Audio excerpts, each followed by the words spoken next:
about. Many players set a rally point, they go and they fight, and then they come back to their rally point, and they go and they fight, and then they come back to their rally point, and they go and they fight. Whereas players like ThorZaIN, players like Stefano, we discussed this earlier, they're constantly resetting their rally points so that their units are going straight into the fight. Yeah, even something as simple as the Protoss player with the Warp Prism, just warping in on top of his army, and boom, we're seeing a lot more wins for that race. Absolutely, you are exactly right. So ThorZaIN has shown us some impressive defense. Naama has shown us some impressive aggression. Which style is going to come out on top here in game number 3? Well, it looks like they're going to be closer than they may be comfortable with. In the bottom left corner, the defensive mastermind is going to have to start doing some real aggressive attacking if he wants to take this third game. It is Mouse Sports ThorZaIN.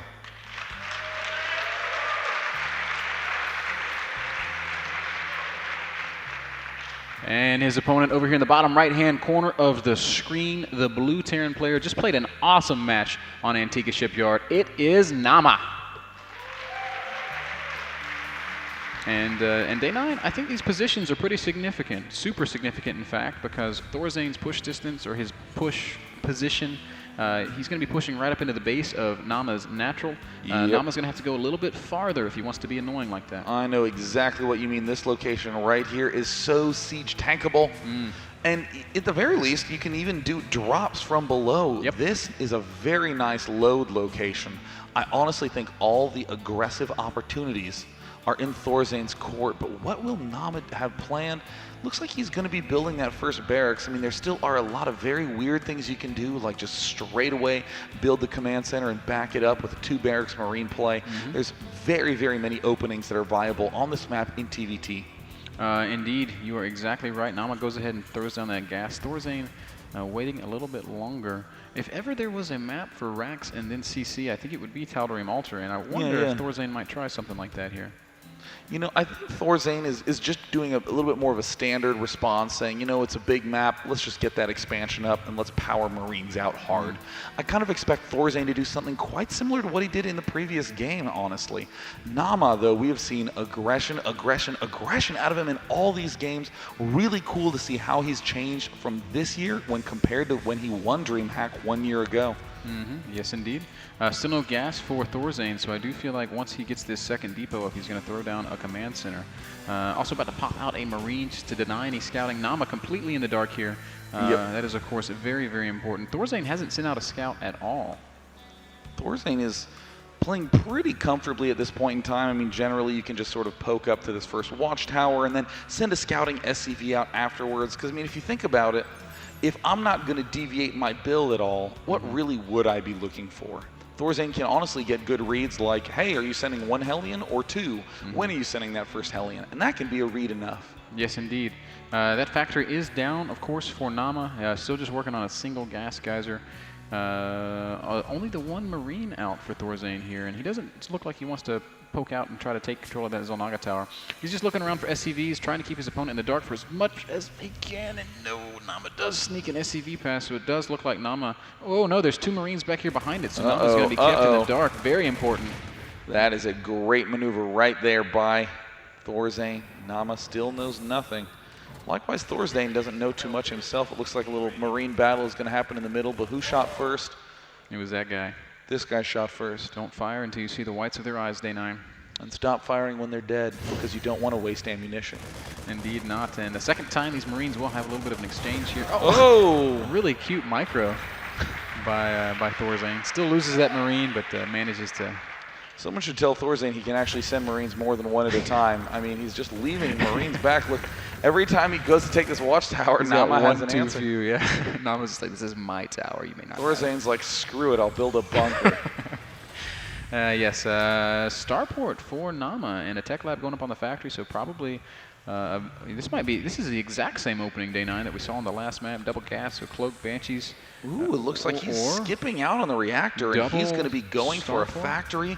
I like this play by ThorZaIN. He is trying to win the game immediately. What he is going to do is go tank Banshee and just siege up right here and try to just waltz in and in and in for the win. As we've seen, players are starting to favor the combat shield early on. Helps health against Banshees and against tanks, but you don't have the maneuverability of Stim. I mean, you might say, well, why don't you get Stim then? Well, because then Siege Tanks just one-shot your Marines easily. Right. So you're in a very awkward situation when you're up against a very early tanking player. We do see the Banshee popping down now. One Hellion scooting on out because, honestly, Naama would not really have enough gas to do anything else. Yes, indeed. First Banshee on the way. First Siege Tank just now starting. So when does this push come, Day9? Is he going to come right?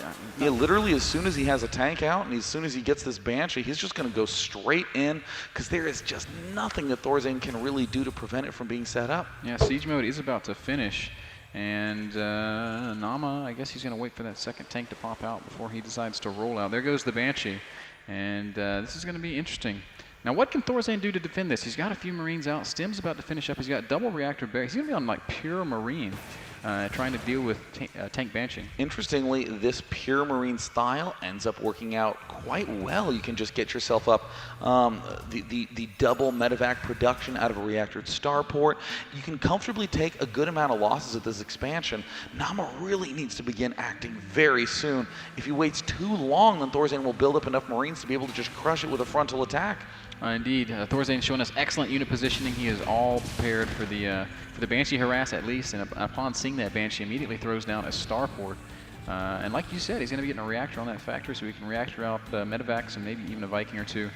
Here comes the push from Naama. He's bringing a couple SCVs with it, maybe for, I guess, add a couple of bunkers to repair those tanks and Banshees. Oh, it looks like Naama might not even try to do a little sneak around the backside. He might just try to contain at the front and just push in, and there it is. Two bunkers begin going down, two Banshees up here as well. This makes it very difficult to engage. Yep, Stim about 100 seconds away here for ThorZaIN. Oh, ThorZaIN, he's really moving in. He just wants to go for this. All the SCVs being pulled. Nice Marine control there, but I don't know if I agree with this choice. Naama doing some great control right now. He needs to pick off any of those tanks that he can, and Naama has crushed this force from ThorZaIN, who has done the critical blunder, tried to engage far too early, and I think that ThorZaIN may have his tournament life ended with this very push. I think you are right, Day9. Banshee going to work on the orbital. Siege tanks shelling that bunker, and after pulling all those SCVs and throwing away all those Marines, ThorZaIN just does not really have much to deal with this. Now, I guess it's possible that Naama might miscontrol and manage to blunder it up some. But ThorZaIN needs to have a little bit of patience. He needs to just pull back with this Marine Marauder troop. Just wait for Stim, ThorZaIN. It's almost done. ThorZaIN, uncharacteristic lack of patience in this game, will be pulling back finally. Any counter play, drop in the main will be almost game ending for Naama. All ThorZaIN has to do, oh no, not again. Oh, Stim doesn't finish. Oh, poor ThorZaIN. Oh, God, poor ThorZaIN. How that has to put you on tilt when that just happens time and time again. ThorZaIN does have a big drop moving over towards Naama's base, and that's going to give him some hope. It'll be a kind of a pseudo base race situation, but ultimately, Naama just has an army that I don't think ThorZaIN can kill. ThorZaIN going to lift off that starport, going for something like Cloaked Banshees. Can be some sort of emergency save procedure. Right now, ThorZaIN pulling back everything that he can. There's the scan from Naama. He realizes that victory is right around the corner. Here's the drop from ThorZaIN. ThorZaIN's going to start trying to clean up the base of his opponent. Naama is just going to be pulling all his SCVs. He's going to be losing a lot right here in the main base. Everything getting retreated, pulled back. He might just start mining from the backside. ThorZaIN has opted to go for the base trade. Yeah, I think it's really his only chance, Day9. But actually, this is getting a little bit interesting, as everything in Naama's side of the map has been killed. The main base completely shut down. A siege tank does pop out and is going to siege up. And has great position on the Marines. And he does manage to scoot out of the way in time. And wow. ThorZaIN's not dead yet. I mean, supplies are amazingly close. The army values, Naama has a much more expensive army here.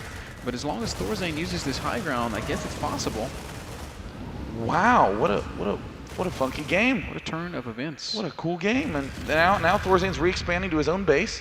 And I swear Cloaked Banshee would not be a bad idea at all in this position. Any sort of maneuverability that you can get in ThorZaIN's spot. He's trying to drop on both sides, but all the Banshees have returned home to begin helping that clean up. This one siege tank is starting to fall, and it looks like ThorZaIN is committing to this base trade, and no, with the Banshees there to deal the extra bit of damage, Naama's army arrives and cleans up. ThorZaIN eliminated from Dreamhack. Wow. And Naama advances to the next round. Wow. How many surprises have we seen at this tournament?